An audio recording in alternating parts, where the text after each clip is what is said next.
मद्य हे एक अल्कोहोलयुक्त पेय आहे। मराठी बोलीभाषेमध्ये मद्याला दारू असे संबोधले जाते।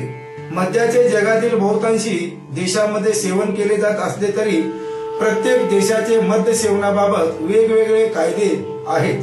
भारतासह अनेक देशांमध्ये मद्यपानाकरिता किमान 18 वर्षे वय असणे बंधनकारक आहे व बहुतांशी देशांमध्ये मद्यपान करून वाहन चालवणे हा कायदेशीर गुन्हा समजला जातो। माफक मद्यामुळे आरोग्यावर परिणाम होत नसला तरीही अतिमद्यपानामुळे जगात दरवर्षी लाखो लोक मृत्युमुखी पडतात। दारू आणि दारूचे व्यसन। बऱ्याच प्रौढांना वेळोवेळी दारू पिण्यास आनंद मिळतो। अल्प प्रमाणातील वाईन तुम्हाला हृदयरोग होण्याचा धोका कमी करते, मात्र अति प्रमाणात दारू प्यायल्याने तुमच्या भोवतालची माणसे दुखावतात आणि तुम्हाला तुमच्या जीवाशी मुकावे लागते। दारू तुमच्या वाहन चालवण्याची शक्ती, अंदाज आणि स्वतःवरील ताबा यावर परिणाम करते। दारू पिऊन गाडी चालवणे आणि तुम्ही गर्भवती असताना दारू पिणे खूप धोकादायक असते। खूप दारू प्यायल्याने तुमच्या पोटात आणि अन्न नलिकेत रक्तस्राव, नपुंसकत्व, मेंदू आणि चेतातंतूंनी हानी आणि स्मरणशक्तीचा नाश होऊ शकतो।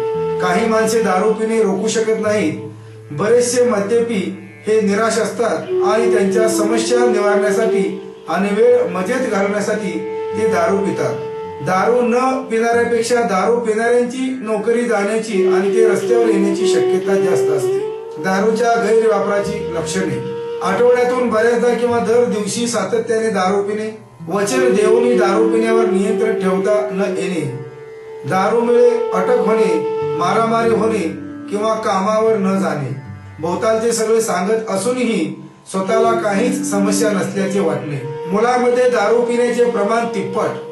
भारतात मद्य पिण्याचा परवाना वयाची 18 वर्षे ओलांडल्यानंतर दिला जात असला तरी 14 वर्षे वयोगटापर्यंतची बहुसंख्य मुले या व्यसनाच्या आहारी गेले असून ख्रिसमस आणि 31च्या सेलिब्रेशन पार्ट्यामध्ये त्यांचे दारू पिण्याचे प्रमाण तिप्पट असल्याची धक्कादायक माहिती the associated chamber of commerce and industries of इंडियाच्या नव्या अहवालातून समोर आली आहे। नव्या वर्षाच्या स्वागतानिमित्त होणाऱ्या पार्ट्याबाबत मुंबई, दिल्ली, गोवा, बेंगलोर, मंगळूर, चंदीगड या शहरांमधल्या 14 ते 29 वयोगटातल्या तरुणांचे सर्वेक्षण असोचॅमच्या वतीने करण्यात आले। त्यातल्या 65% जणांनी दारूची चव घेतल्याचे सांगितले।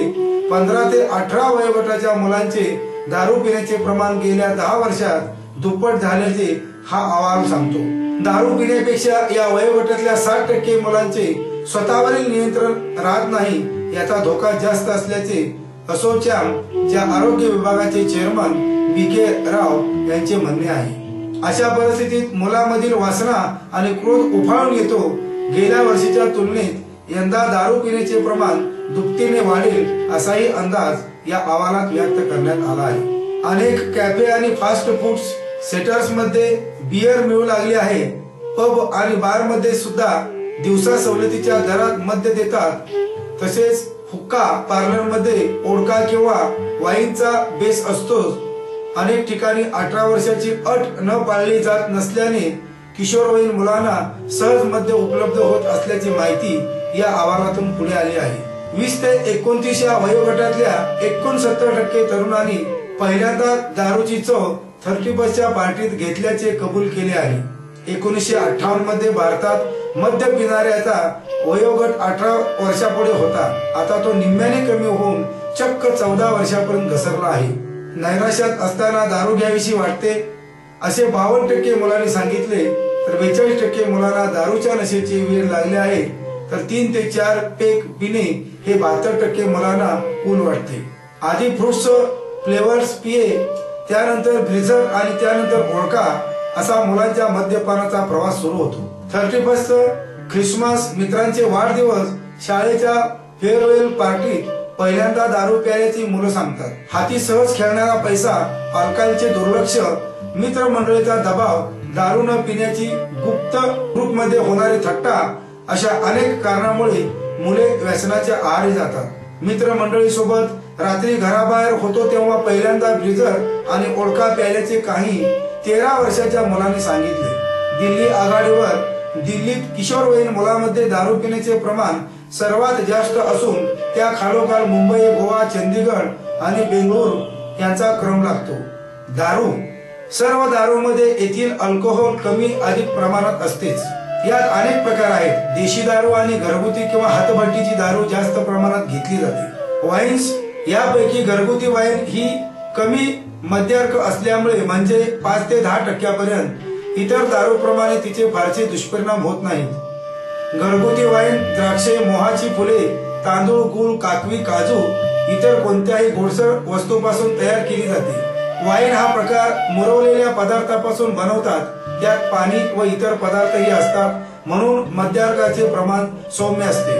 आपल्याकडे अनेक आदिवासी समाजामध्ये अजूनही वाईन्स लोकप्रिय आहेत आणि त्यांना स्थानिक नावे आहेत. जास्त मद्यार्काचे प्रकार. दारूचे इतर प्रकार हे बाष्पीभवन करून यालाच गाळणे असे म्हणतात, तयार करतात.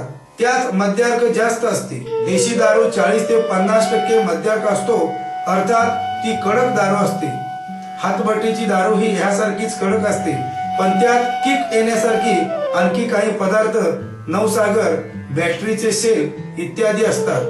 देशी दारू बहुधा मळीपासून बनवतात. इंग्लिश या नावाने ओळखली जाणारी दारू ही जास्त काटेकोरपणे बनवलेली व व्यापारी कंपन्यांनी लेबल लावून येते. रम, विस्की, ब्रँडी इतर प्रकार जास्त मद्यार्काचे असतात, सुमारे 40%. या सर्व प्रकाराचे व्यसन लागू शकते, त्यामुळे ते अंतिमतः देशी दारूप्रमाणेच घातक मानायला पाहिजे.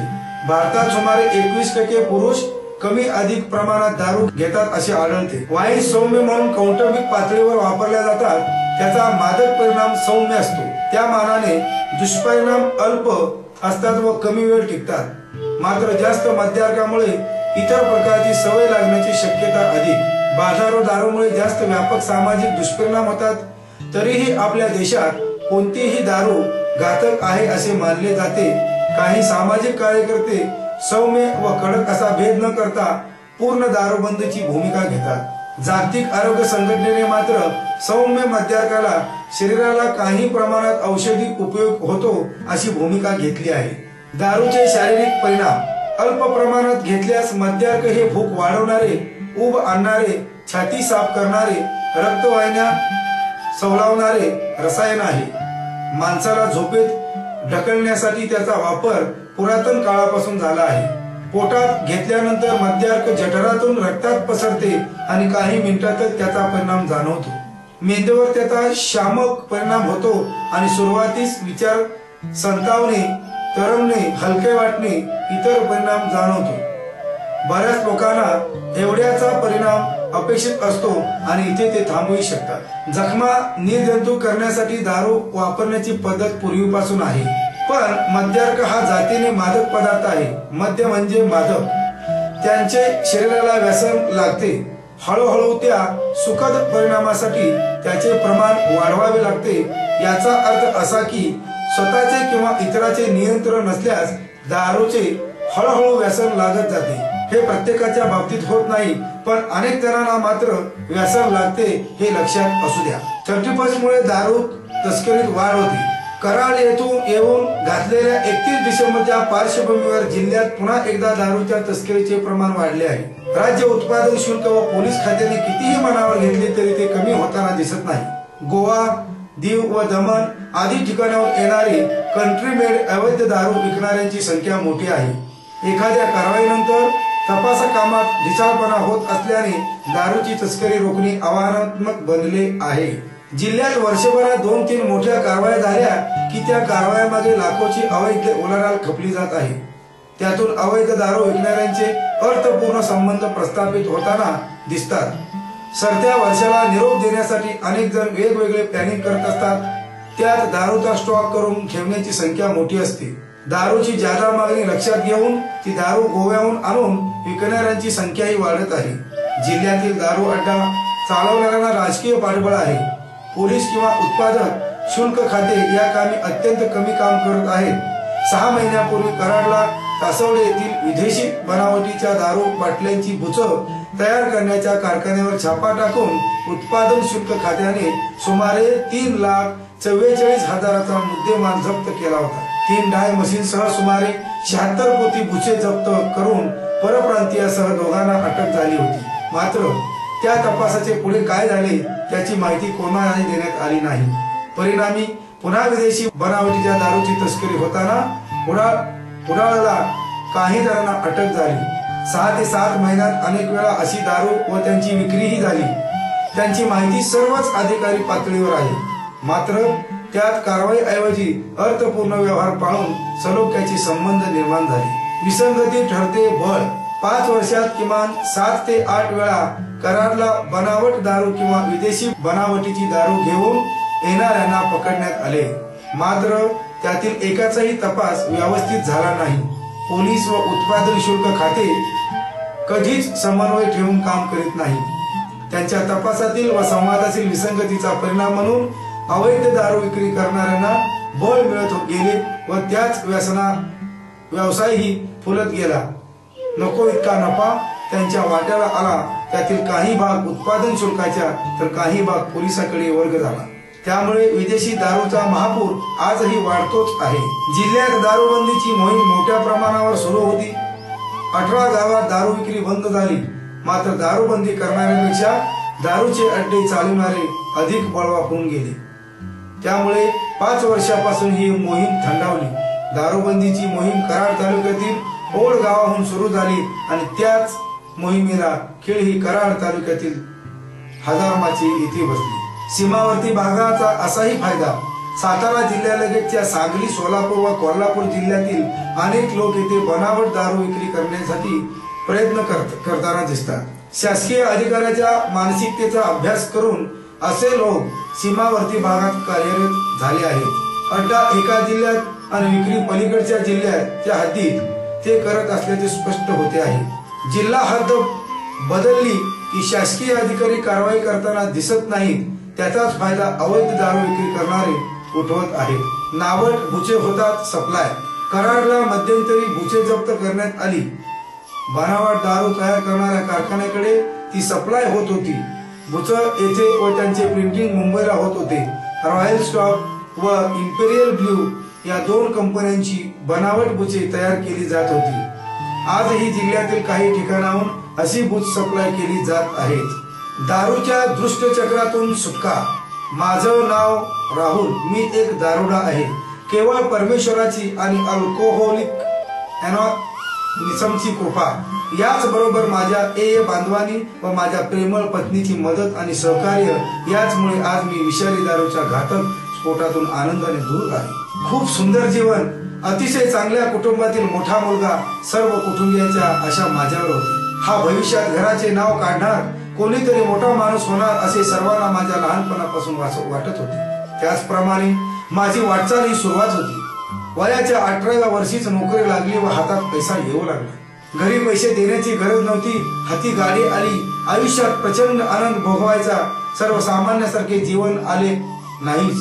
आपण काहीतरी वेगळे आहोत अशी समजूत झाली. मला आवडणारी मुलगी माझ्या गाडीवर बसून फिरू लागली. मग तर खूपच वेगळे वाटू लागले. आयुष्याचा सिनेमा झालाय असे वाटू लागले. पळून जाऊन लग्न केले व मला आपण हिरो असल्याचा खोटा आभास होऊ लागला. अतिशय सावकाश मजेसाठी जीवनात दारूने प्रवेश केला आणि दारू म्हणजे मजा. आनंद जल्लोष असा ठसा माझ्या मनावर उमटला. प्रचंड मजा येऊ लागली. दारू खूप मोठी मोठी स्वप्ने दाखवू लागली. नोकरी सोडून व्यवसाय सुरू केला व त्याची जम बसला. मग मात्र काही जग जिंकल्याचा आनंद होऊ लागला. छान मुलगा झाला. सर्व घरातील मंडळी सुखी व मजेत होती. माझी दारू हळूहळू रोज रात्री येऊ लागली, वाढू लागली. आता मला रोज दारू पिण्यासाठी बायकोला कारणे द्यावी लागू लागली. रोज घरी यायला उशीर होऊ लागला. बायकोची रोजची कटकट चालू होती. दुकानात लक्ष लागेनासे झाले. रात्र कधी येते, मी कधी बार कधी गाठतो याची ओढ लागायला लागली. दारू ही माझ्या जीवनाची समस्या झाली ही.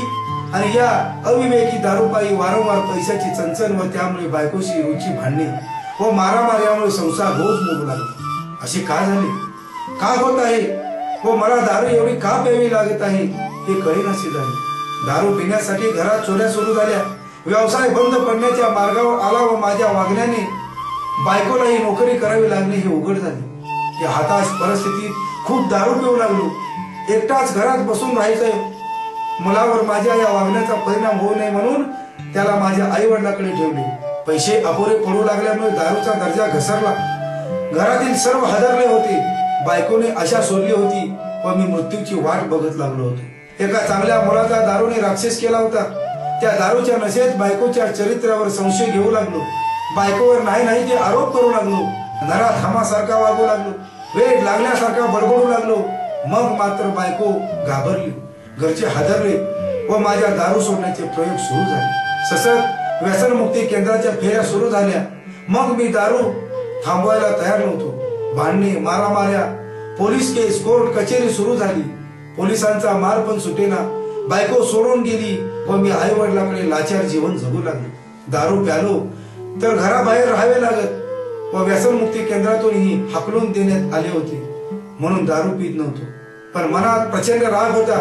माझेही दिवस येतील, मग या सर्वांना बघून घेतो, अशा प्रकारचे विचार करीत जगत होतो. एक दिवस छान नोकरी लागली. सर्व काही व्यवस्थित होणार असे वाटू लागले. बायकोकडे तिच्या घरी जाऊ लागलो व माफी मागण्याचा प्रयत्न करू लागलो, पण तिने लाथाडले व सर्व रात एक दिवस उपाळून बाहेर पडला. तो दिवस आजही माझ्या नजरेसमोर जात नाही. मी तिच्याकडे गेलो व पुन्हा अपमानित होऊन दुखावले व दारू प्यालो. ते मनात राग घेऊनच आता तिला मारूनच टाकायचे या बेताने गेलो. तिला प्रचंड मारहाण केली. माझ्यातील माणूसच हरवला होता. सैतानाने जागा घेतली व तिसऱ्या मजल्यावरून तिला ढकलणार इतक्याच शेजारच्या एका देवतानं समान चित्रे ओरडून मला थांबवले व त्या क्षणी माझ्यात काय बदल झाला की सांगू शकत नाही. परंतु काहीतरी चमत्कार झाला. बायकोच्या नजरेत मरणाची भीती मूर्तिमंत उभी होती. मी शांत झालो, परंतु तेथील लोकांनी मला इतके मारले की काही प्रतिकार करू शकलो नाही. मला माझ्या बायकोने पुन्हा व्यसनमुक्ती केंद्रात टाकले. व्यसनमुक्ती केंद्रात मला अल्कोहोलिक्स अनॉनिमस या संस्थेचे नाव सतत कानावर येत होते. त्यात येत जायचे हे मनापासून ठरवले व व्यसनमुक्ती केंद्रातून आल्यावर सातत्याने एच्या मीटिंग करू लागलो. एकेकाचे अनुभव ऐकू लागलो. मद्यपाशान एक आजार आहे आणि मी या आजाराला बळी पडलो आहे हे मला समजते. छान छोटी नोकरी मिळाली. गेले 24 महिने घर, नोकरी व मीटिंग हे तंत्र वापरतो आहे. गेलेला आत्मविश्वास केवळ मीटिंगमुळे परत मिळाला. गेलेले परत कधीच मिळणार नाही. पण आज जे माझ्याकडे शिल्लक आहे ते एच्या मीटिंगला आलो तर नक्कीच जाणार नाही. ही शाश्वती आहे. म्हणूनच मी सातत्याने माझ्या जीवात जीव असेपर्यंत मला स्वतःला दारूपासून दूर ठेवण्यासाठी व नवीन येणाऱ्या सभासदांना माझ्या अनुभवातून ताकद देण्यासाठी एच्या मीटिंगला येत राहणार आहे. भारतात 14व्या वर्षापासून मुलांना दारू पिण्याचे व्यसन चालू होते. सर्वेक्षण पण आवार धर्मचरणाला टिहाळणार्थ भारताची तथाकथित पुरोगामी प्रगती. 31 डिसेंबरच्या मेजवानीच्या वेळी प्रथम चाकली जाते चव. पाश्चात्यांच्या अंधानुकराचा दुष्परिणाम. दारू पिऊन नववर्ष साजरा करणारे दारूतच जीवनाचा शेवट करतील. भारतात मद्य पिण्याचा परवाना वयाची 18 वर्षे ओलांडल्यानंतर दिला जात असला तरी 14 वर्षे वयोगटातील बहुसंख्य मुले या व्यसनाच्या आहारी गेली आहेत. नाताळ आणि 31 डिसेंबरच्या मेजवान्यामध्ये त्यांचे दारू पिण्याचे प्रमाण तिप्पट होत असल्याची माहिती जी associate chamber of commerce parent industry of India या नव्या अहवालातून समोर आली आहे. वर्षाच्या शेवटच्या आठवड्यामध्ये होणाऱ्या मेजवानीविषयी मुंबई, दिल्ली, गोवा, बेंगळूर आणि चंदीगड या शहरातील 14 ते 29 वयोगटातील तरुणांचे संरक्षण असोचॅमच्या वतीने करण्यात आले. त्यातल्या 65% तरुणांनी मद्याची चव घेतली आहे. देशातील किशोरवयीन मुलांमध्ये दारू पिण्याचे प्रमाण अधिक असून त्या खालोखाल मुंबई, गोवा, चंदीगड आणि बेंगळूर असा क्रम लागतो. 15 ते 18 वर्ष वयोगटातील मुलांचे दारू पिण्याचे प्रमाण गेल्या 10 वर्षात दुप्पट झाल्याचे हा अहवाल सांगतोय.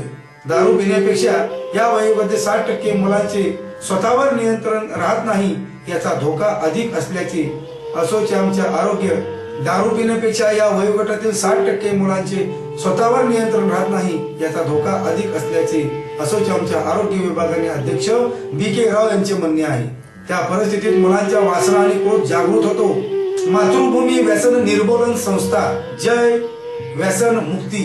दारू सोडण्याचा मार्ग हे माझे 6वे पुस्तक. जगामध्ये दारूमुळे होणाऱ्या आजारांनी थैमान घातले आहे. मात्र दारू या विषयावर बोटावर मोजण्या इतके पुस्तके प्रकाशित झालेली आहेत. मराठी भाषेत तर दारू विषयावर लिहिलेल्या पुस्तकाचा दुष्काळ आहे. त्यामुळे या पुस्तकाचे महत्व वाचकांच्या दृष्टीने अनमोल ठरेल असा विश्वास वाटतो. एका दारुड्या पतीमुळे संसाराचे वाटोळे झालेल्या महिलेच्या डोळ्यातून आलेले अश्रू पाहून मला दारूवर पुस्तक लिहिण्याची प्रेरणा मिळाली. तिच्या संसाराची झालेली वाताहत पाहून माझे हृदय भरून आले आणि यापूर्वी मी हे लिहिलेल्या पुस्तकामुळे हजारो लोकांची व्यसने सुटली. दारूवर आपण पुस्तक लिहिले तर अनेकांची दारू सुटेल. विशेषतः मला भगिनींना पुस्तकामधून दिलासा मिळेल असा आत्मविश्वास वाटतो. सकारात्मक विचार असलेल्या दारुड्यांची दारू सोडण्यात हे पुस्तक मदत करील या आत्मविश्वासाने लिहित राहिलो. दररोज लेखनाची 1 तास राखून ठेवला. कमी शिकलेल्या नाही पुस्तक समजावे म्हणून योग्य सोप्या भाषेचा वापर केला. व्यसनमुक्ती चळवळीचा अनुभव पाठीशी होता. अनेक दारुड्यांशी जवळून संबंध आलेला होता. दारूचे व्यसन सुटावे या दृष्टिकोनातून लेखनाचा प्रयत्न केला. याशिवाय पुस्तक लिहिताना शास्त्रीय आधाराला महत्व दिले. तरुण वर्ग आणि महिला डोळ्यासमोर ठेवून पुस्तक लिहिले आहे. पुस्तक वाचून अनेक गैरसमज दूर होण्यास मदत होईल. दारू सोडण्याचा मार्ग हे पुस्तक केवळ दारू पिणाऱ्यांसाठी वाचावे असा हेतू मुळीच नाही. लहानपणापासून मोठ्यापर्यंत हे पुस्तक वाचले तर ज्ञानात भर पडेल. याशिवाय आज ते दारू पित नाहीत, ते पुस्तक वाचून भविष्यात दारू पिणारच नाही. पुस्तकात वाचकाचे मनोगत व पत्रेही घेतली आहेत. पुस्तक वाचताना वाचक कंटाळू नये म्हणून विनोदाचा खजिनाही समाविष्ट करण्यात आला आहे. व्यंगचित्र आणि प्रबोधन चित्रामुळे वाचकांना हास्य बरोबर वैचारिक टॉनिकही मिळणार आहे. जय व्यसनमुक्ती प्रकाशन संस्थेमार्फत प्रकाशित झालेल्या सर्व पुस्तकाच्या प्रती लवकरच संपल्या. काही कारणास्तव नवीन आवृत्त्याला उशिरा निघाले. मी माणूस शोधतो आहे दारू. कोणी पितो सुखात, कोणी दुःखात पित आहे. यमाला आमंत्रण प्रत्येकच देत आहे. कदर नाही स्वतःची, घरच्याकडे बघणार काय. दारूच्या नशेत कोणीतरी माणूस म्हणून जगणार काय. न पिणाऱ्यापेक्षा इथे पिणाऱ्यांची लाट आहे. मर्दानकीच्या नावाखाली बायलरांची वहिवाट आहे. दारूमुळे माणूस मरताना पाहिलेत मी. दारूमुळे माणूस मरताना पाहिलेत मी. दारूमुळे माणूस मरताना पाहिलेत मी. दारूमुळे माणूस मारताना पाहिले. दारू पिऊन पत्नीला मारणारे मर्द म्हणवणारे पाहिलेत मी. प्रसंग आल्यास तिच्याच मागे धरणारे पाहिलेत मी. मर्दानगीसाठी दारू पिणारे पाहिलेत मी. षड्डपणाला दिलासा देणारे पाहिलेत मी. गमाच्या नावाखाली दारूला प्रोत्साहनारे पाहिलेत मी. सुखी संसाराला आग लावणारे पाहिलेत मी. इस्लाम धर्माने दारू आणि इतर सर्व मादक पदार्थांच्या सेवनास निषिद्ध ठरविले. इस्लाम धर्माने दारू आणि इतर सर्व मादक पदार्थांच्या सेवनास निषिद्ध ठरवले आहे. त्याचप्रमाणे या घोर अपराधावर हद्द जारी करण्याचा आदेश दिला आहे. ईश्वराने म्हटले आहे, हे श्रद्धावंतांनो, मी दारू आणि जुगार व वेदी आणि शकून ही सर्व अमंगल सैतानी कामे होत यांच्यापासून दूर राहा. सैतानाची हीच इच्छा आहे की याद्वारे तुमच्यात शत्रुत्व व कपट निर्माण करावे आणि तुम्हास ईश्वर स्मरण आणि नमाज पासून रोकावे.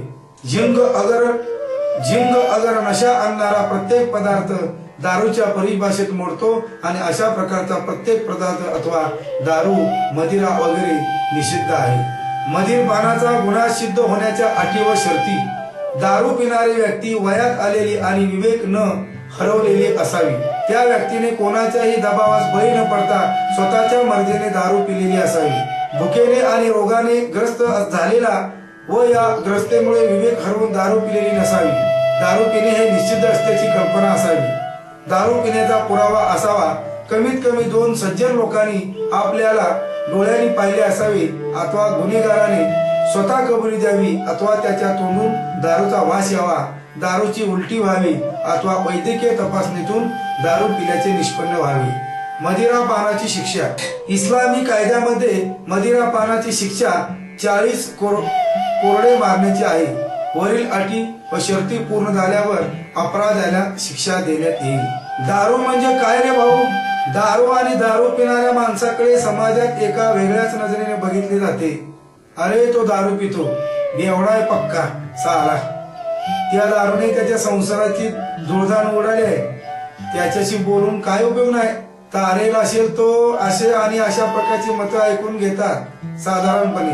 त्याचे कारण म्हणजे आपल्या समाजात दारू निषिद्ध मानली जाते, पण एकेकाळी रूढी परंपरा आणि सामाजिक जीवनाचा भाग असलेली आणि सध्या निश्चित समजली जाणारी ही दारू म्हणजे नेमके काय हेच बहुतेकांना माहीत नसते.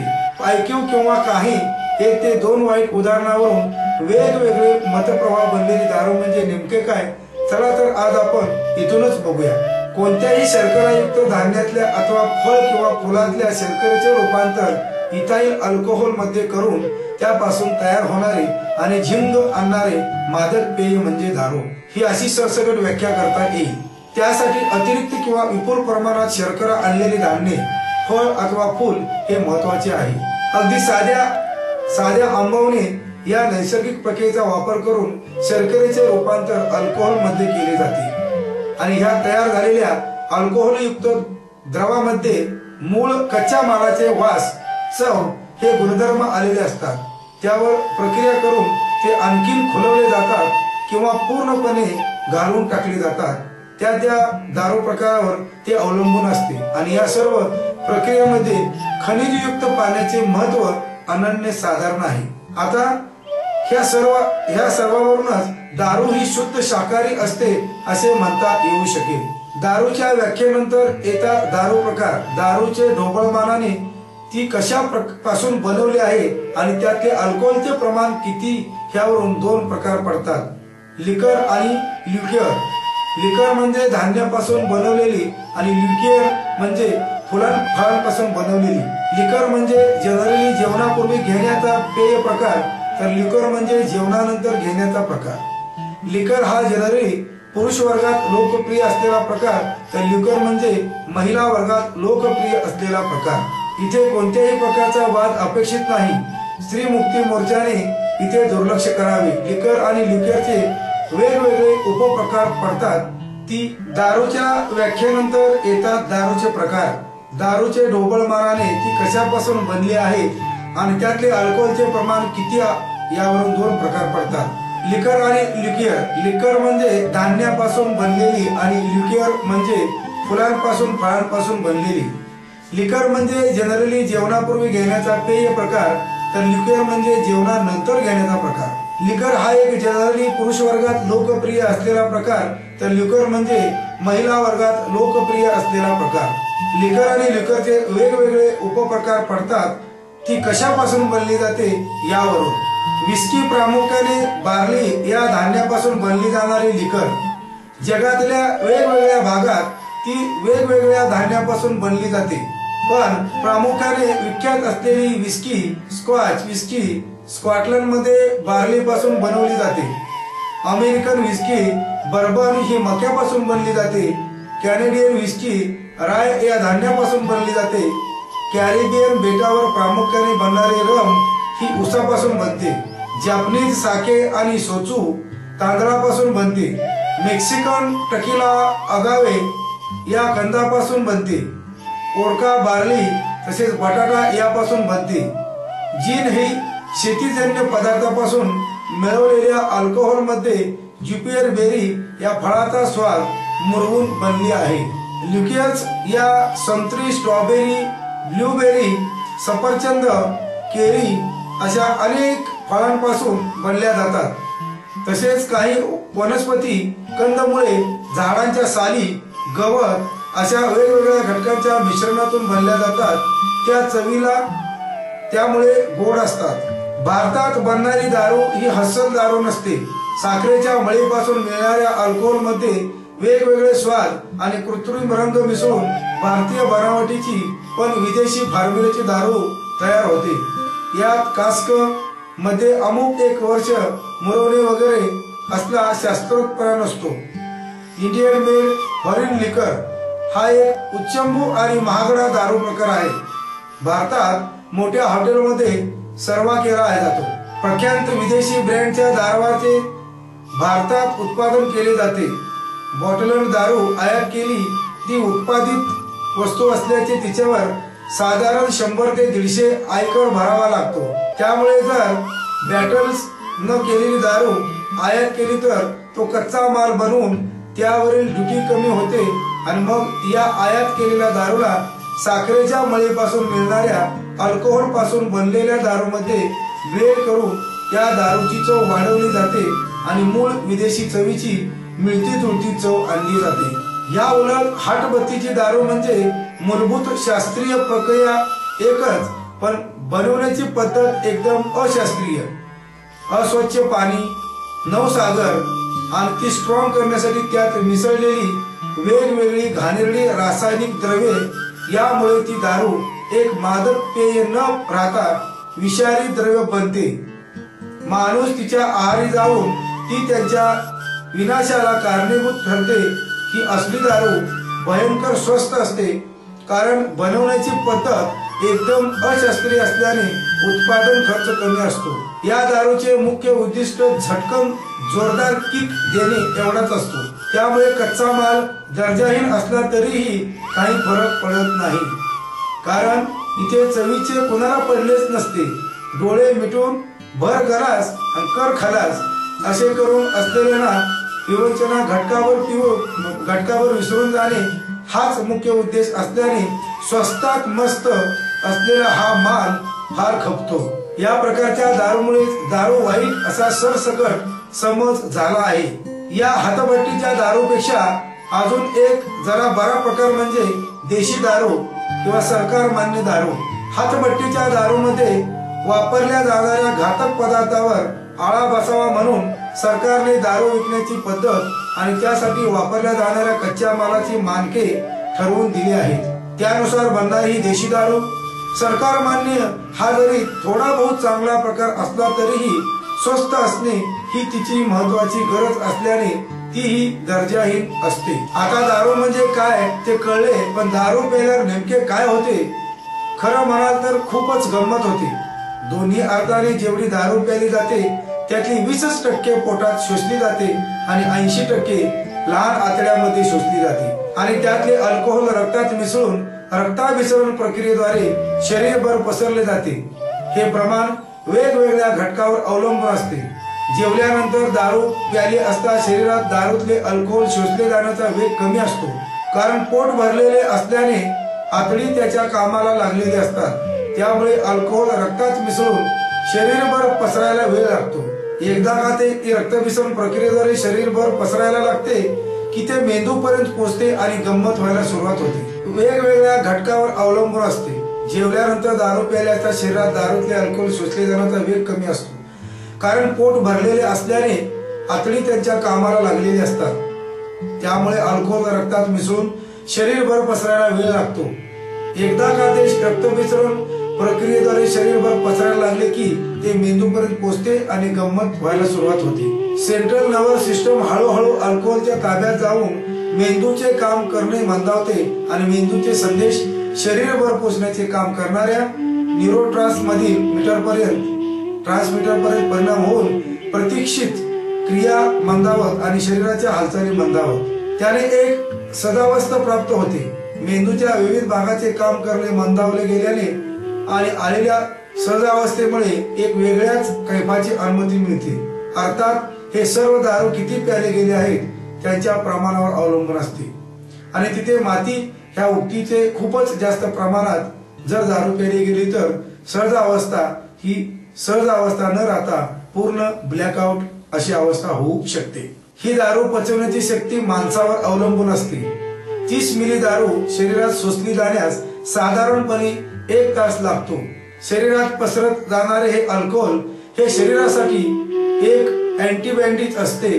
त्यामुळे यकृत, मूत्रपिंड आणि फुफ्फुसे ते अल्कोहोल शरीराबाहेर टाकण्याचे काम चालू करतात। आता म्हणाल फुफ्फुसे तर श्वसनाच्या कामात असतात आणि दारू तर तोंडावाटी प्यायली जाते, मग इथे फुफ्फुसाचा काय उपयोग? तर त्या अल्कोहोलचे विघटन शरीरात वेगवेगळ्या प्रकारे केले जाते। त्यात त्यांचे वाफ ह्या प्रकारात विघटन होते आणि ती वाफ फुफ्फुसांच्या मार्फत बाहेर टाकली जाते। त्यामुळे पोलीस ब्रीथ अनालिझर वापरून टेस्ट घेताना त्या गनमध्ये श्वास सोडायला सांगतात आणि त्या श्वासातल्या अल्कोहोलच्या प्रमाणावरून दारू प्यायला आहे की नाही ते कळते। तर दारूमार्गे अल्कोहोल शरीरात सारण्याचा वेग हा जर शरीराच्या विघटन करण्याच्या वेगापेक्षा जास्त झाला तर माणसाची अवस्था बिकट होते। आपल्या यकृत, मूत्रपिंड आणि फुफ्फुसे यांची काम करण्याची एक क्षमता असते। त्या क्षमतेपेक्षा जास्त काम त्यांना दिले तर काय होईल? तुम्हाला तुमच्या बॉसने प्रमाणापेक्षा जास्त काम दिले तर काय होते? तुमच्या रागाचा पारा चढून तो कुठल्या तरी मार्गे बाहेर पडण्याचा प्रयत्न होतो की नाही? नेमके हीच यकृत, मूत्रपिंड आणि फुफ्फुसे करतात आणि उलटीच्या मार्गे अतिरिक्त अल्कोहोल शरीराबाहेर टाकले जाते आणि दारू पिण्याचा वकार युनस होतो. त्यामुळे दारू पिताना तारतम्य बाळगून प्याल्यास त्यातली मजा अनुभवता येते. नाकापेक्षा दारू म्हणजे वाईट असा मतप्रवाह बाळगण्यास मदत होते. तर आता दारू म्हणजे काय हे कळले ना रे भाऊ? दारू सोडण्याची युक्ती, मना पाप संकल्प सोडून द्यावा, मना सत्य संकल्प जीवी धरावा, मना कल्पना ते नको विषयांची, विकार घडो हो जनी सर्वची. रामदासांनी 5व्या श्लोकात प्रथमच पाप सोडून द्यायला सांगितले आहे. पापच नव्हे तर पापाचा संकल्प सुद्धा. आता नुसते पाप नको म्हणून भागत नाही, ती एक नकारी कल्पना आहे झाली. पाप न करणारा मनुष्य पुष्कळ वेळा भीतीने पाप करत नाही, पण पाप करण्याला सुद्धा धाडस लागते आणि ते नसल्यामुळे कित्येक माणसे पाप करीत नाहीत. उर लोंबत असलेली सेंद्री कलमी आंबा घ्यावाच वाटतो, जिभेला पाणी सुटते, पण झाडावरती चढता येत नाही आणि नेमही लागत नाही. मग ढोंगे माणूस स्वतः म्हणतो, अरे दुसऱ्याच्या बागेतला आंबा चोरू नये. आता या ढोंगी माणसाला पाप सोडायचे क्षेत्र मिळेल का? मुळीच मिळणार नाही, कारण त्याने मनाने आंबा खाल्ला आहे. शरीराच्या कब्जात तो आंबा आला नाही, हा त्याचा चांगुलपणा नसून नाईलाज होता. मनाचे अभंग रूप करी एची कामा, मना जपे राम रामा, लागो हा ची छंद, मना गोविंद गोविंद, तुका म्हणे मना मज भीक द्याई दिना. दारू चढल्यावर पोरांची खास वाक्य, दारू चढल्यावर पोरांची जी खास वाक्य, तुझा भाऊ आहे घाबरायचं नाही, भिडू आपल्याला बिलकुल चढली नाही, गाडी मीच चालवणार, मुकाटपणे मागे बस, तू आपल्याला बोलण्याचा मनावर काय नाही घ्यायचं बर का. हे भाऊ आपण तुला मनापासून मानतो, तू लय भारी, चल आज सुनाव त्याला, काय होईल ते बघून घेऊ. आज फक्त तिच्या बरोबर बोलायला साठी रिचार्ज केलाय. तुला काय वाटतंय मला चढले? असं समजू नको की मी पिलोय म्हणून बोलतोय. अरे या एवढी पुरेल ना, कमी नाही ना पडणार. मी लास्ट पे एक बॅटर माफ करणार आहे. यार तू अजून नको रे पिऊ, तेरे को चिड गई. चल यार काय म्हणतोय तू आज? तुझं बोलणं मला मनाला लागतंय. काही पण असो, साला तो आपला भाऊ आहेस, तू बोल ना भाई, काय पाहिजे ना. जान चाहिए हाजीर आहे तेरे लिए. अबे आपल्याला आजपर्यंत नाही चढली, चल साऱ्या बीट लावाज. चल बोलतो तिच्याशी तुझ्याबद्दल, फोन नंबर दे उसका. यार आज उसकी बहुत याद आ रही यार. यार आता बस ना, आता नाही प्यायची. यार तो आपल्याला सर्वात जिगरी दोस्त यार. आज से हमारे बीच में कोई पोरगी नहीं आएगी. धान्यापासून दारू विरोधी परिषद, रेशनिंग कृती समिती, महिला राजसत्ता आंदोलन, स्त्री मुक्ती संघटना निर्माण, महिला मंडळ फेडरेशन, महाराष्ट्रात पहिली महिला परिषद, विकास सहयोग प्रतिष्ठान, कोरोक साक्षरता समिती, लोकसत्ता पार्टी, महिला महापंचायत, महाराष्ट्र राज्य अंगणवाडी कर्मचारी संघ, कचरा वाहतूक श्रमिक संघ, कुसुमताई चौधरी महिला कल्याणी, संघर्ष Kharghar, movement for peace and justice, Maharashtra युवा परिषद, अन्न अधिकार अभियान, India centre for human rights and law, जानता राजा, महिला मुक्ती मंच, शोषित जन आंदोलन आणि दोस्ती प्रकल्प. धान्यापासून दारू निर्मित योजनेस महाराष्ट्रातून विरोध दर्शवण्यात येत आहे. हे सर्व विरोधक मात्र आपल्या पातळीवर विरोध करत असतात. वेगवेगळ्या दिशेत होणारा हा विरोधाचा आवाज एकत्र आला आणि त्यानिमित्त होते अन्नधान्यापासून दारू विरोध परिषद. परिषदेचा उद्देश शासनाच्या धान्यधारित मद्यार्क निर्मितीच्या धोरणासंबंधीचे सर्व संघटनांमधील कार्यकर्त्यांचे लोकशिक्षण घडवणे, शासनाच्या या निर्णयाविरोधात एकमुखाने ठराव पास करणे, हा निर्णय रद्द व्हावा यासाठी आंदोलनाचा कृती कार्यक्रम ठरवणे. या परिषदेला महिलांचा लक्षणीय सहभाग होता. सुमारे 1200 महिला उपस्थित होत्या. लातूर, भंडारा, पुणे, चंद्रपूर, यवतमाळ अशा महाराष्ट्राच्या विविध भागातून महिला राज्य सत्ता आंदोलन आणि रेशनिंग कृती समितीच्या महिला आल्या होत्या। परिषदेला सुरुवात झाली ती दारू विरोधातील काही लोकगीतांनी।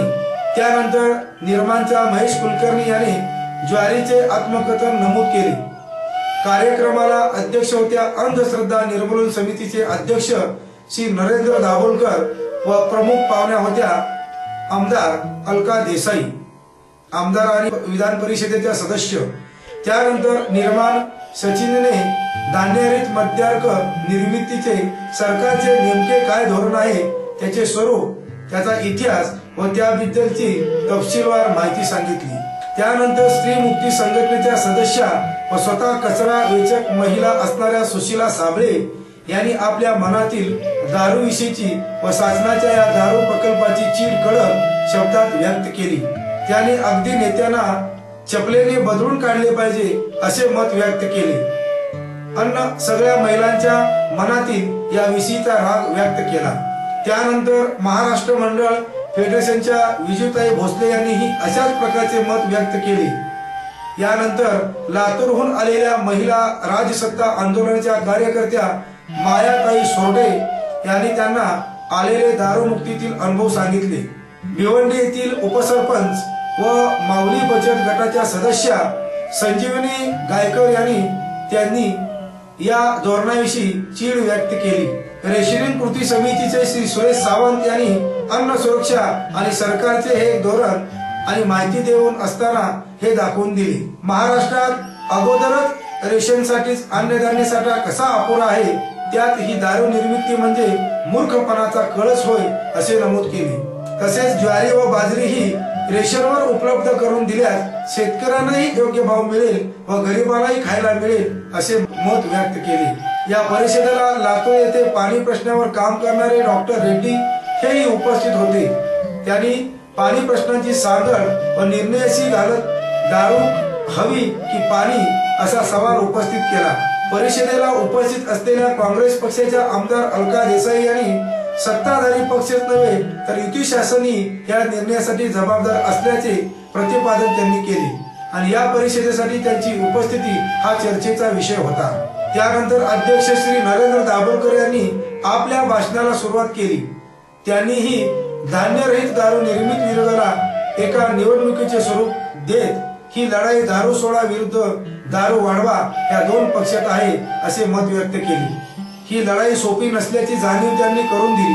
तरी पण आपण सर्वांनी खच न खाता रस्त्यावर उतरून हा शासनाचा निर्णय परतवून लावला पाहिजे असे सांगितले।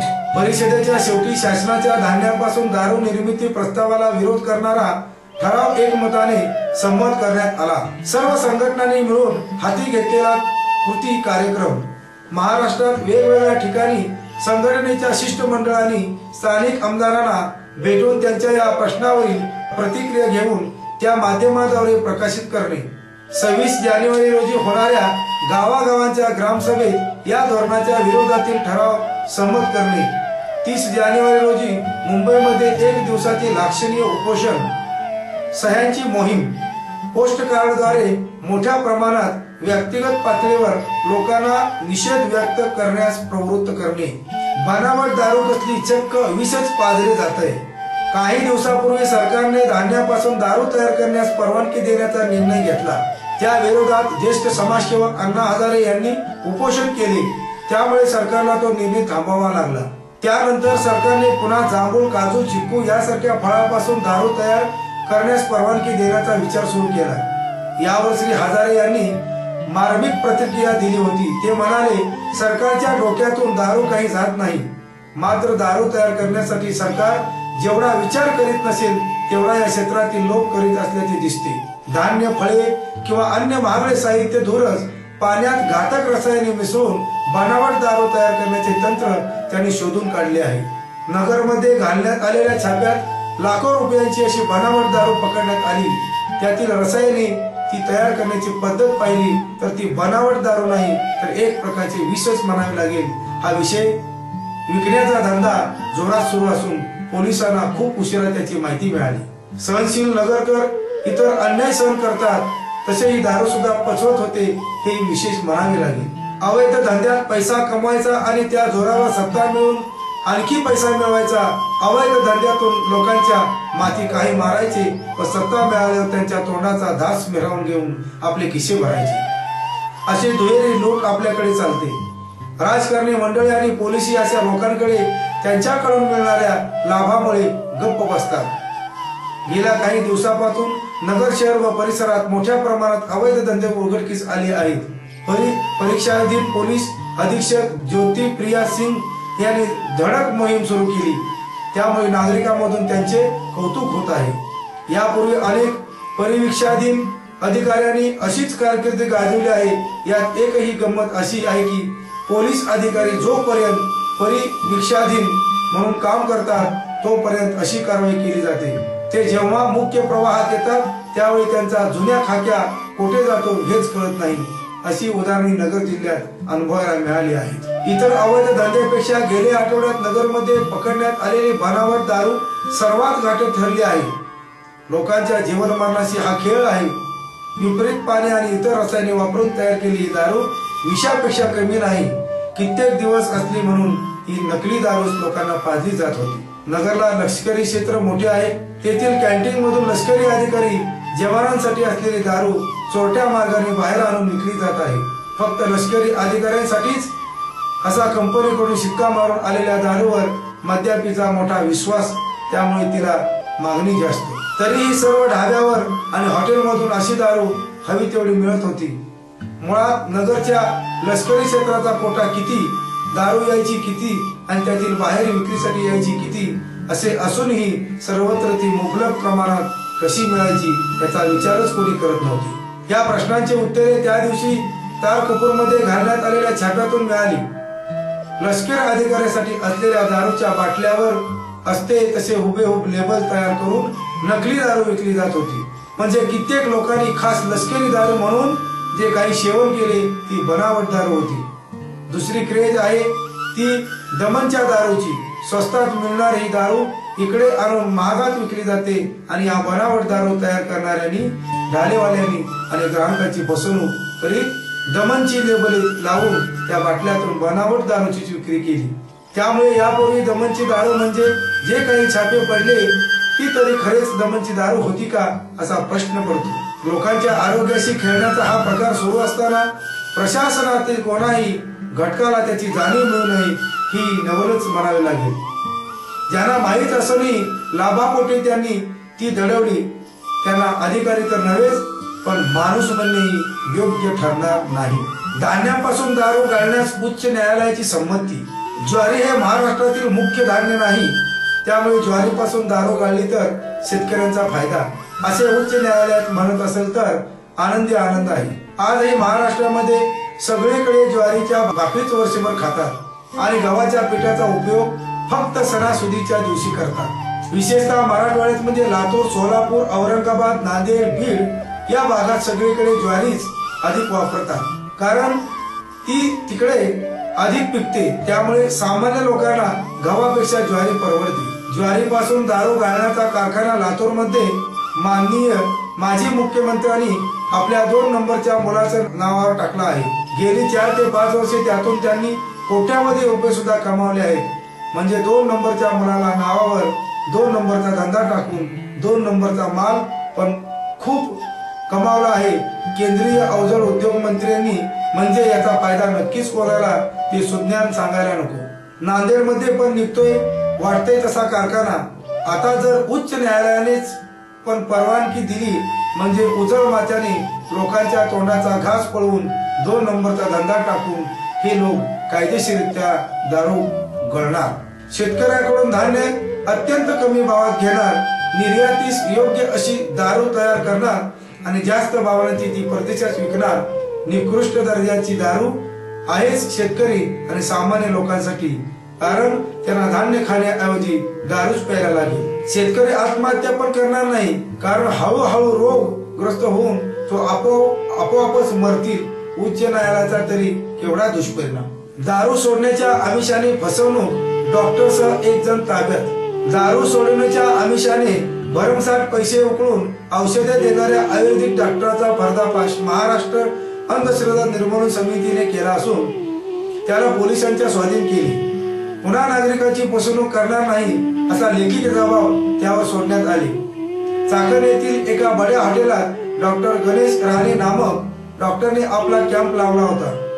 तेथे अनिष्ट कार्यकर्त्यांनी आपल्यातील एका कार्यकर्त्याला डॉक्टरकडे पाठवले असता संबंधित डॉक्टरने संबंधिताकडून कुठलाही पावतीशिवाय चक्क 1000 रुपये उकळले आणि याबाबत त्यांनी चाकण येथील ठाण्यात तक्रार दिली। त्यानंतर संबंधित हॉटेलवर गेलेल्या पोलिसांनी संबंधित डॉक्टर व येथेच एक कानाने मंत्र विकणारा दत्तात्रय मुंडे हा विक्रेता अशा दोघांना पोलिसांनी ताब्यात घेतले व त्यांच्या सर्व कागदपत्रांची तपासणी केली। पुन्हा फसवणार नाही, चाकणमध्ये पुन्हा बनावट कॅम्प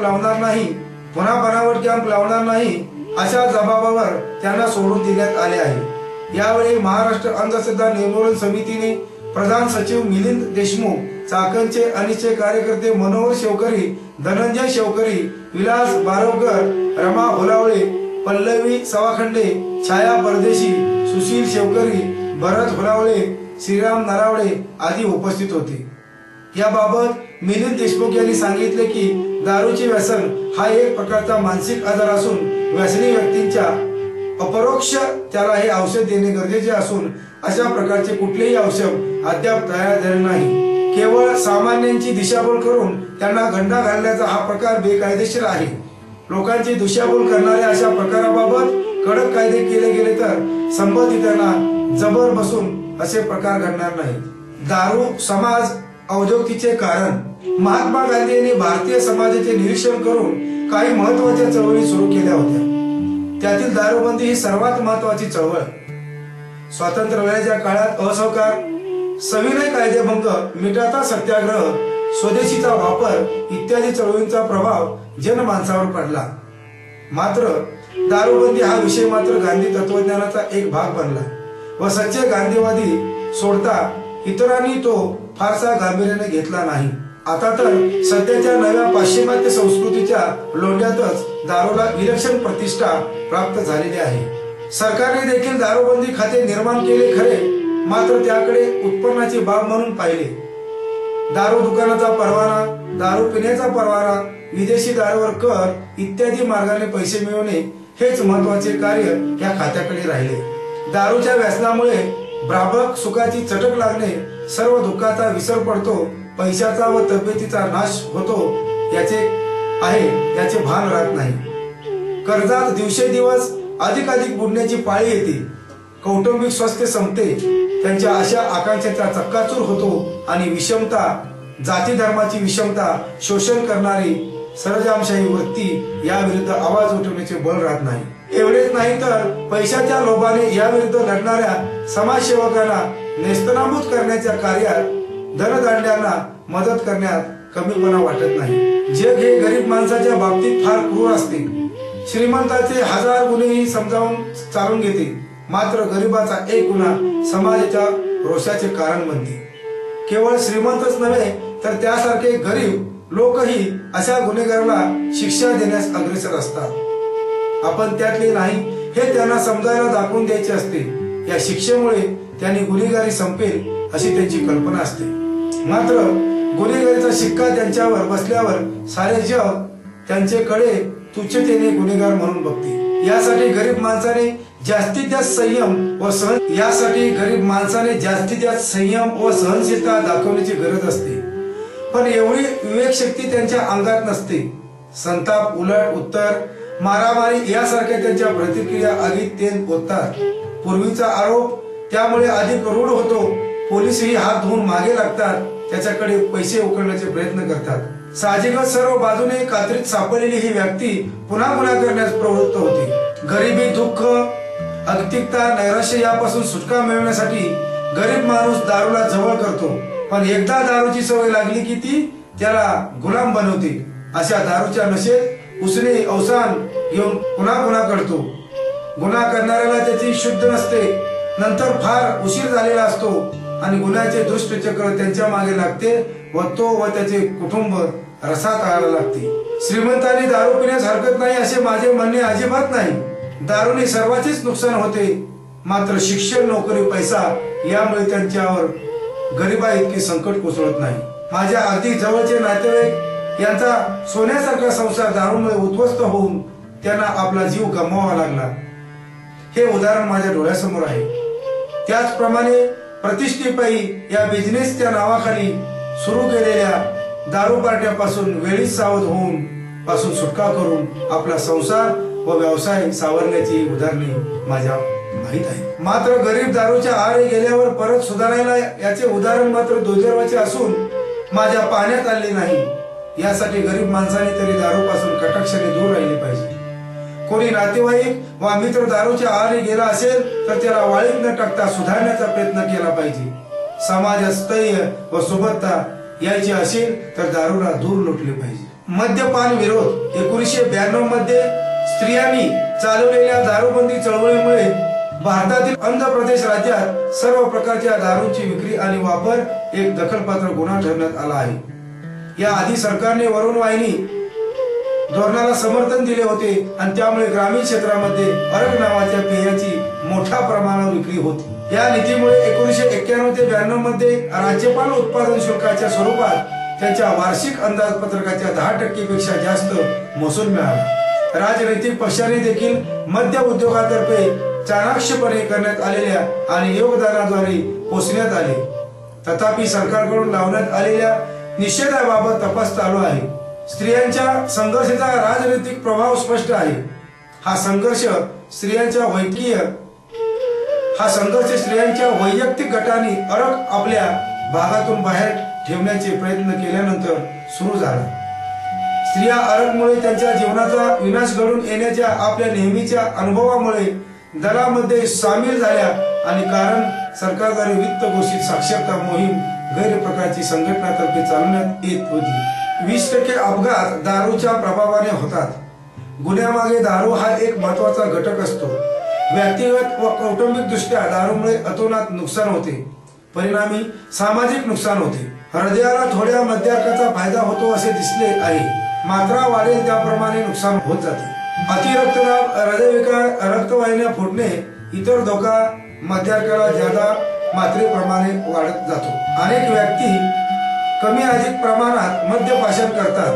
हे प्रमाण जास्ती आहे की सौम्य आहे हे ओळखणे व वेळीच त्यांना सावध करणे आवश्यक आहे. जागतिक आरोग्य संघटनेने यासाठी एक निदान तालिका घेतली आहे. यात 10 प्रश्न विचारायचे आहेत. प्रत्येक प्रश्नाला 0, 1, 2, 3, 4 याप्रमाणे गुणपर्याय दिले आहेत. एकूण 8 गुण पेक्षा अधिक झाल्यास मद्यपान जास्त प्रमाणात आहे म्हणजे एक समस्या आहे असे समजावे. दारूचे सामाजिक परिणाम. दारूच्या व्यसनामुळे अनेक अपघातात, खून, भांडणे, आत्महत्या, घरातल्यांना मारहाण इतर प्रकार होतात. घरात बायकांना मारहाण होते. अनेक नवरे दारूच्या आहारी गेले असतात असे आढळते. गरिबी आणि कुपोषणाच्या दुःखात दारूमुळे प्रचंड भर पडते, कारण बराच पैसा या व्यसनात खर्च होतो. समाजाच्या उत्पादकतेवरही याचा उलट परिणाम होतोच.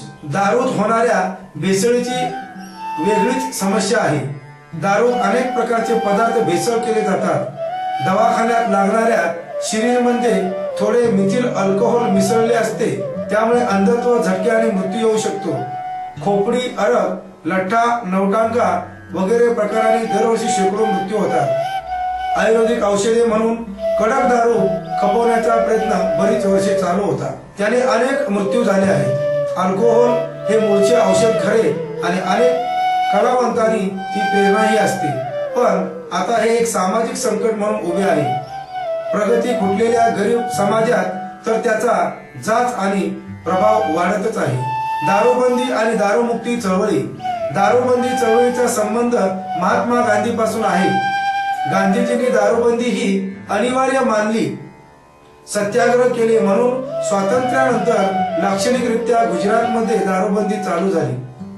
महाराष्ट्रात सुरुवातीस वर्धा, आता गडचिरोली जिल्ह्यात दारूबंदी आहे. हरियाणात, आंध्र प्रदेश व तामिळनाडू येथे काही काळ दारूबंदी होती, पण शासकीय दारूबंदीचे एकूण चरित्र संशयास्पद असते. दारूबंदी केवळ कागदावर होते. दारूचे दुकान उघडता येत नाही, पण चोरटी दारू चालूच राहते. त्यासाठी पोलीस खाते आणि राजकारण भ्रष्ट होत जाते असा सर्वत्र अनुभव आहे। दारूचे अबकारी उत्पन्न बुडाल्याने काही काळातच सरकार दारूबंदी उठवून मोकळे होते। बेकायदा दारूधंद्यावर स्थानिक गुन्हेगारी व भ्रष्टाचारी विषवल्ली जोर धरते। हे सत्य पाहता दारूबंदी बरी की मोकळीक हवी हा वाद न मिटणारा आहे। धार्मिक चळवळी आणि स्त्री चळवळींनी दारूबंदी आंदोलनात मोठी भूमिका बजावली आहे। महाराष्ट्र गुजरात मधल्या साध्या चळवळीने लाखो लोकांना दारूपासून सोडले। वारकरी चळवळीने देखील अनेकांना माळ घालून दारू सोडणे हे चांगले असल्याचा मानदंड निर्माण केला। महाराष्ट्रात स्वातंत्र्योत्तर काळात शेतकरी महिला आघाडीने दारू दुकान बंदी चळवळ मोठ्या प्रमाणात उघडली आणि ग्रामपंचायत ठराव करीत त्या गावात दारू दुकान बंद झाले पाहिजे असा दबाव तयार केला। मात्र दारूवर उत्पन्नासाठी अवलंबून असल्याने आणि स्थानिक राजकारणात दारूचे विशेष महत्त्व असल्याने सरकारने हा विषय आतापर्यंत टाळत आणलेला आहे। ज्या गावात महिला बहुसंख्येने संमती देतील तिथेच दारू दुकानात उघडण्याची मुभा असावी असा पवित्रा अनेक संघटनांनी घेतला आहे। मद्यपी आणि कायदा देशात सर्वत्र दारू पिण्यासाठी परवाना घ्यावा लागतो असे कायदेशीर तरतूद आहे, पण याचे पालन अभावानेच होते। वैद्यकीय कारणावरून चिरीमिरी दिल्यानंतर परवाने सहज मिळतात। या परवान्याचा वापर स्वतः पिण्यापेक्षा इतरांना दारू पुरवण्यासाठी जास्त होतो। विना परवाना दारू प्यायल्यास शिक्षेची तरतूद आहे। दारू पिणे गुन्हा असो वा नसो, दारू पिऊन सार्वजनिक ठिकाणी गोंधळ घालणे, वाहन चालवणे हे प्रकार तर निश्चितच शिक्षेस पात्र आहे। वाहन चालकांनी दारू पिऊन वाहन चालवू नये ही कोणाची अपेक्षा असणार, पोलिसांनी त्यांना अंमलबजावणी केली पाहिजे। महामार्गावरच्या ढाब्यामध्ये हॉटेलातून दारू सर्रास मिळते, विशेष प्रयत्न केल्याशिवाय हे सर्व थांबणार नाही। दारुड्या इस्माला जेव्हा वैद्यकीय तपासणीसाठी आणले जाते तेव्हा त्याचे रक्त घेऊन मद्यार्क तपासणीसाठी पाठवले जाते। प्रत्यक्ष शरीर तपासणीत या खानाखुणा आढळतात। डोळ्याच्या बाहुल्या मोठ्या होणे, श्वासाला दारूचा वास, चालताना तोल जाणे, दारुड्याची विशिष्ट चाल यावरून वैद्यकीय अहवाल दिला जातो। आता श्वासावरून दारूचे प्रमाण मोजण्याचे उपकरण उपलब्ध आहे, याचा वापर करून जागेवरच निर्णय देता येतो। अक्षरधूळ मद्यधुंद रशियन्स। औद्योगिकरण झालेल्या देशामध्ये सर्वात जास्त मद्य सेवन कोण करत असेल तर रशियन लोक। विश्वास बसणार नाही, पण सरासरीने प्रत्येक रशियन माणसाच्या पोटात दरवर्षी 32 फीट्स किंवा अंदाजे 16 लिटर शुद्ध मद्यार्क कोणत्या ना कोणत्या स्वरूपात जातो।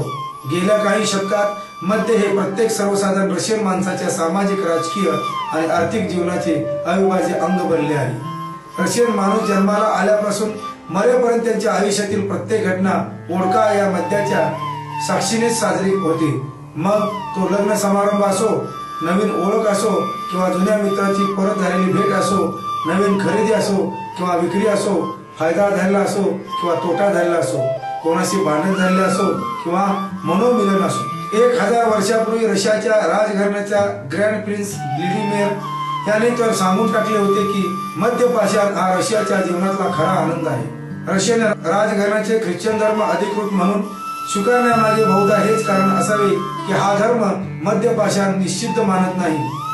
रशियन लोक मद्यपान घरी पब मध्ये तर करतातच, पण कामावरही करतात। 1991 साली केल्या गेलेल्या एका पाहणीत असे आढळून आले आहे की घरच्यापेक्षा कामावर मद्यपान करणारे लोक प्रत्यक्षात जास्तच आहेत। 16व्या शतकात रशियामध्ये प्रथम दारूचे गुत्ते उखडले गेले। राज्यकर्त्यांच्या हे लक्षात आले की कर वसुलीचा एक सुलभ मार्ग आहे। 19व्या शतकाच्या अखेरीस रशियन राज्यकर्त्यांच्या उत्पन्नापैकी 40% उत्पन्न मद्यावरील करापासून मिळू लागले होते। हळूहळू मद्याचे उत्पादन व विक्री ही संपूर्णपणे राष्ट्रीयकृत उद्योग म्हणून घोषित करण्यात आली। रशियामधला मद्यपानाचा इतिहास जितका जुना आहे तितकाच तिथल्या राज्यकर्त्यांनी लोकांचे मद्यपान कमी व्हावे म्हणून केलेल्या प्रयत्नांचा। 1914 मध्ये पहिल्या महायुद्धाच्या वेळेस निकोलस II या झारने संपूर्ण दारूबंदी घोषित केली होती। या दारूचा परिणाम अर्थातच अवैध दारूने उत्पादन प्रमाणाबाहेर वाढण्यात झाला। यानंतरचा प्रयत्न दुसऱ्या महायुद्धानंतर जोसेफ स्टॅलिनने करून बघितला। त्याने मद्याचे उत्पादन विक्री यावर बंधने आणली व कर वाढवून किमती वाढवल्या, परंतु याचाही परिणाम अवैध दारू व इतर मादक पदार्थांच्या वाढत्या सेवनात झाला। यानंतर कुचेव ब्रेझनेव्ह यांनी मद्यपान विरोधी मोहीम राबवल्या आणि या प्रत्येक मोहिमेचा परिणाम मद्यांचा खूप वाढवण्यात प्रयत्न झाला। 1982 साली गॅबाचेवने मद्य कार्याचे उत्पादन 50% कमी केले। याचा परिणाम हातभट्टीचे उत्पादन बेसुमार प्रमाणात वाढण्यास बस्त झाला आणि या अवैध दारूचे उत्पादन एवढे वाढले की या उत्पादनाला आवश्यक असलेली साखर बाजारातून गायब झाली, फक्त काळ्या बाजारात मिळू लागली। लोक कोणतीही विषारी रसायने पिऊ लागले व सरकारी अबकारी कर वसुली 2 बिलियन रुपये कमी झाली। बोरिस एल्टसिन मद्यपान विरोधी मोहीम राबवणे अशक्य नव्हते, कारण तेच भरपूर प्रमाणात मद्य सेवन करत असत। रशियाचे सध्याचे अध्यक्ष डिमित्री मेडव्हेडेव यांनीही रशियन लोकांची मद्य सेवनाची सवय कमी करण्याचा प्रयत्न सुरू केला। यांच्या आधी त्यांनी लोकांनी वोडका ऐवजी बियर प्यावी अशी सूचना केली होती। याचा परिणाम फक्त वोडका बरोबर बियरचा खप वाढण्याचा बस्त झाला। त्यामुळे नावभेद न होता श्री मेडव्हेडेव यांनी आता परत प्रयत्न चालू केले आहेत। वोडकाची कमीत कमी किंमत आता 89 रुबल अंदाजे $3 अमेरिकन एवढी करण्यात आली आहे। या किमतीमुळे वोडकाचा खप कमी होईल अशी श्री मेडव्हेडेव यांना आशा वाटते। रशियन लोकांचे जीवन राहणीमानात मद्यपाशाने एवढे अंतर्भूत झाले आहे की वोडकाची नुसती किंमत वाढून काय साधेल असा प्रश्न बऱ्याच रशियांना पडला आहे। मद्यपाशावर असलेले सामाजिक स्थान लोकांच्या मनातून कमी करण्याची आवश्यकता आहे असे त्यांना वाटते। दारू सोडायची ठरली तर सोडता येते। उन्मेषला दारूपासून परावृत्त करण्याचे असंख्य प्रयत्न झाले। अनाबाका शब्दा शपथ, दारू पिण्याचे वचन असे प्रकार झाले। आता उद्यापासून पिणे बंद करतो असे म्हणणाऱ्या उन्मेषने पिणे काही बंद होत नव्हते। मग दाखल पटशा घरामध्ये बंद करून ठेवणे, बाबा बुवा घंटेदोरे असे सारे झाले, पण दारू काही सुटली नाही। असे का? उन्मेष सारखे तुमचेही होते। डॉक्टर काही पण करा, पण आमच्या उन्मेषला या व्यसनापासून विळख्यातून सोडवा। उन्मेषचे आई बाबा अगदी अगतिक होऊन मला सांगत होते। दोघेही पेशांचे माध्यमिक शिक्षक। असंख्य मुलांचे आयुष्य शाळेमधून आपण घडवतो आणि आपल्याच मुलाचे व्यसनाच्या विळख्यात अडकलेले आपल्या लक्षात आले नाही। याची प्रचंड बोध त्यांच्या बोलण्यात सतत जाणवत होती। कामाच्या ठिकाणी दारू पिऊन आल्याबद्दल उन्मेषला कामावरून निलंबित केले होते। उन्मेष शेजारच्या खुर्चीमध्ये मान खाली करून बसला होता। शिक्षणाने इंजिनियर असलेला उन्मेष एका मार्केटिंग कंपनीमध्ये कामाला लागून 2 वर्षे झाली होती। सुरुवातीपासूनच उन्मेषचा स्वभाव चळवळ्या कुठल्याही गोष्टीतली त्याला भीती म्हणून वाटायची नाही। शिक्षकाचा मुलगा व तो देखील बुद्धीने हुशार असल्यामुळे त्यांच्या धाडसी वृत्तीचं तसं कौतुकच व्हायचं। शाळेत असताना आई वडिलांचं लक्ष होतं तोपर्यंत सगळं व्यवस्थित चालू होतं। कॉलेजला प्रवेश केल्यावर मात्र चित्र झपाट्याने बदलले आणि कॉलेजमध्ये कुणाचाच निर्बंध उन्मेषवर नसल्यामुळे धाडसी वृत्तीचं बेदरकारपणाचं कधी रूपांतर होत गेलं ते कळून देखील आलं नाही। 31 डिसेंबरच्या निमित्ताने मित्रांच्या पार्ट्यामध्ये उन्मेष पहिल्यांदा बियर घेतली। सिगारेटचा पहिला अनुभव त्याचा आसपासचा कॉलेजच्या कालावधीमध्ये उन्मेषची दारू फारशी वाढली नाही, मात्र सिगारेटचे प्रमाण मात्र खूपच वाढले। हॉस्टेलवर राहत असल्यामुळे आई वडिलांना याविषयी कळायची काही शक्यता नव्हती, पण सुट्टीला घरी गेला असताना एकदा उन्मेषच्या आईला त्याच्या तोंडाचा सिगारेटचा वास आला। आईने त्याविषयी विचारलं असताना उन्मेष काहीतरी कारण सांगून वेळ मारून नेली। शिक्षकी पेशाच्या चक्रामध्ये अडकलेल्या आईला पण त्या प्रसंगाचं फारसं गांभीर्य वाटलं नाही। कॉलेज संपेपर्यंत दिवसाकाठी 1-2 सिगारेट आणि महिन्यातून 1-2 वेळा मित्रासोबत पार्टीमध्ये दारू इथपर्यंत उन्मेषचं व्यसन वाढलं होतं। उन्मेषच्या व्यसनाच्या प्रवासातला मोठा बदल नोकरी लागल्यानंतर झाला। नोकरी होती मार्केटिंगच्या क्षेत्रातील। फिरतीच्या कामामुळे आठवड्यामधले बहुतांश दिवस हॉटेलमध्ये जेवण आणि समवयस्क मंडळी बरोबर असल्यामुळे जेवणाबरोबर ड्रिंक्स असे चक्र चालू झाले। 1-2 वेळा रात्री उशिरा घरी आल्यावर आईला उन्मेषच्या तोंडाचा दारूचा वास आला होता, पण मार्केटिंग क्षेत्रात कधीतरी थोडी घ्यावी लागते असे सांगून त्यांनी आईची समजूत काढली। हे सगळं चालू असताना 6 महिन्यापूर्वी उन्मेषला एक मोठी मानसिक धक्का बसला। त्याची अनेक वर्षाची मैत्रीण व जिशाची त्याला लग्न करायचे होते, त्या मितालीने त्याला लग्न करण्यास नकार दिला। इथून मात्र उन्मेषची गाडी साफ घसरली। हिंदी सिनेमातल्या देवदास सारखे प्रेमभंगाच्या दुःखामधून उन्मेषने दारू पिण्याचे प्रमाण एकदम वाढले। जवळजवळ रोज संध्याकाळी तो दारू पिऊ लागला। पूर्वी एखादा पेग घेऊन थांबणारा उन्मेष आता अगदी आउट होईपर्यंत ड्रिंक्स घेऊ लागला आणि गेल्या 15 दिवसापासून तर त्याने कळसच केला। सकाळी कामावर जाताना देखील तो थोडीशी ड्रिंक्स घेऊ लागला। मग तिथून पुढे रोजच तो रुटीन झाल्यासारखं होऊ लागलं आणि 2 दिवसांपूर्वी उन्मेषच्या वरिष्ठांना तो कामाच्या ठिकाणी दारूचे व्यसन केलेल्या स्थितीमध्ये आढळला। त्यामुळे त्याला तातडीने कंपनीने निलंबित केले। गेल्या 6 महिन्यापासून त्याच्या आई बाबांच्या त्याच वाढलेलं पिणं लक्षात आलं होतं। त्याने व उन्मेषच्या मित्रांनी त्याला दारूपासून परावृत्त करण्याचे असंख्य प्रयत्न केले। अनाबाका शपथ, दारू न पिण्याचे वचन, असे अनेक प्रकार झाले। आता उद्यापासून पिणे बंद करतो असे म्हणणाऱ्या उन्मेषचे पिणे काही बंद होत नव्हते। मग दागपटला घरामध्ये बंद करून ठेवणे असे देखील उपाय होले। सरतेशेवटी बाबा गंडेदोरे असे देखील व्यसन, शारीरिक नव्हे मानसिक आजार, व्यसनाधीनता हा एक प्रकारचा मानसिक आजार आहे व योग्य उपचाराने बरा होऊ शकतो ते उन्मेषचे आई बाबा सांगितल्यावर त्यांना उन्मेष व्यसनाधीनता हा एक प्रकारचा मानसिक आजार आहे व योग्य उपचाराने बरा होऊ शकतो हे उन्मेषच्या आई बाबांना सांगितल्यावर त्यांना उन्मेष बरा होण्याची आशा वाटू लागली। उन्मेषला व त्यांच्या पालकांना दारूच्या व्यसनाविषयी सविस्तर माहिती देणे हा त्यांच्या उपचारामधला पहिला टप्पा होता। बरेच वेळा व्यसनामुळे आपली काय हानी होत आहे याची योग्य माहिती मिळाल्याने देखील उन्मेष सारखा व्यसनाधीन व्यक्तीची व्यसनमुक्त होण्याची इच्छा वाढीला लागली। दारूचे शारीरिक, आर्थिक व सामाजिक दुष्परिणाम भोगत होता, पण त्याविषयी शास्त्रीय माहिती मिळाल्यामुळे व्यसनाची आदरकता उन्मेषला नव्याने जाणवू लागली होती। आपण व्यसनामधून बाहेर पडावे ही उन्मेषची इच्छा प्रबळ होऊ लागली, पण यामध्ये 2 मोठे अडथळे होते। पहिला अडथळा म्हणजे व्यसन बंद करताना येणारी वियोग लक्षणे, म्हणजे दीर्घकाळाचे व्यसन बंद करताना शरीराला त्रास होतो, झोप न येणे, शरीराला थरथरून सुटणे, दारूची तीव्र ओढ वाटणे, अशी विविध वियोग लक्षणे म्हणजेच विड्रॉल सिस्टम्स उन्मेषला व्यसनाकडे परत नेण्याची शक्यता होती। वियोग लक्षणाच्या त्रासाला टाळण्यासाठी अनेक जण व्यसन चालू ठेवतात, पण वियोग लक्षणावर मात करण्याचे प्रभावी औषधोपचार 5 ते 7 दिवस घेतल्यास वियोग लक्षणे पूर्णपणे आटोक्यात येतात हे बरेच जणांना माहीत नसते। औषधामुळे उन्मेषची वियोग लक्षणे जशी कमी होऊ लागली तसा त्याचा व्यसनमुक्तीचा निर्धार आणखी वाढला। उन्मेषच्या व्यसन मुक्तीमधील दुसरा अडथळा होता लग्नाला नकार दिल्याने त्याला झालेले दुःख। व्यसन हा दुःखावरचा रामबाण उपाय आहे व व्यसन करून आपण स्वतःला त्रास करून घेतला तरच जगाला आपल्या दुःखाची कल्पना येईल। या हिंदी सिनेमाने पसरवलेल्या चुकीच्या देवदास संकल्पनेचा उन्मेष बळी ठरत होता। दुःखाला हिमतीने सामोर जाण्यामध्येच खरा पुरुषार्थ आहे।